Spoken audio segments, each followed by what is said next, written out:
While measures are being taken by the government to alleviate the suffering of the Tamils in the Vanni, the hardships and difficulties they have had to endure have been immense.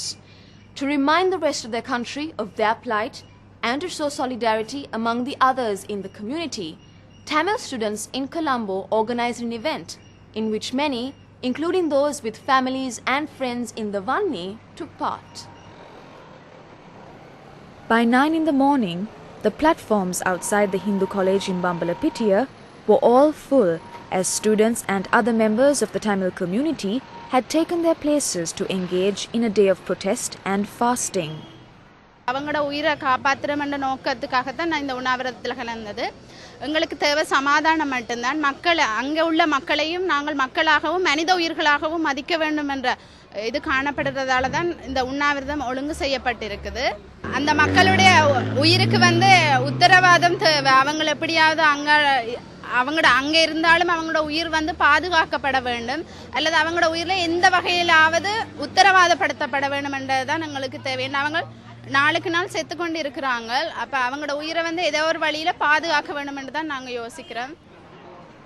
Organized by the Independent Students Front, this event was an attempt at highlighting the plight of the Tamil population in the Vanni. The protesters gathered here also called for an end to the fighting so that people would not face the same dangers they do at the moment.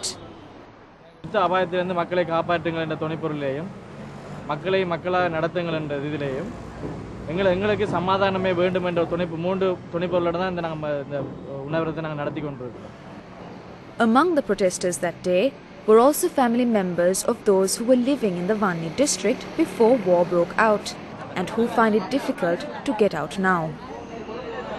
എൻ്റെ കണവനും 2 പിള്ളേർ പേരപ്പിള്ളേർ എല്ലാവരും വന്നിയിൽ சிக்கப்பட்டிருக்கிறோம். அப்போ அதை நினச்சி நான் கவலைப்பட்டு கொண்டிருக்கிற நேரத்தில் இப்படி ஒரு உண்ணாவிரதம் நடக்கிறதுன்றதை கேட்டோன்னா எனக்கு சந்தோஷமாக இருந்தேன். நான் எனக்குள்ளே அழுது கொண்டிருந்தேன். எனக்கு ஒரு சந்தர்ப்பம் கிடைச்சிருக்கேன் என்றால் என் கணவர் பிள்ளைகள் பங்கருக்குள்ளே சாப்பாடு இல்லாமல் உயிருக்கு அஞ்சு வாழ்ந்து கொண்டிருக்கேங்க.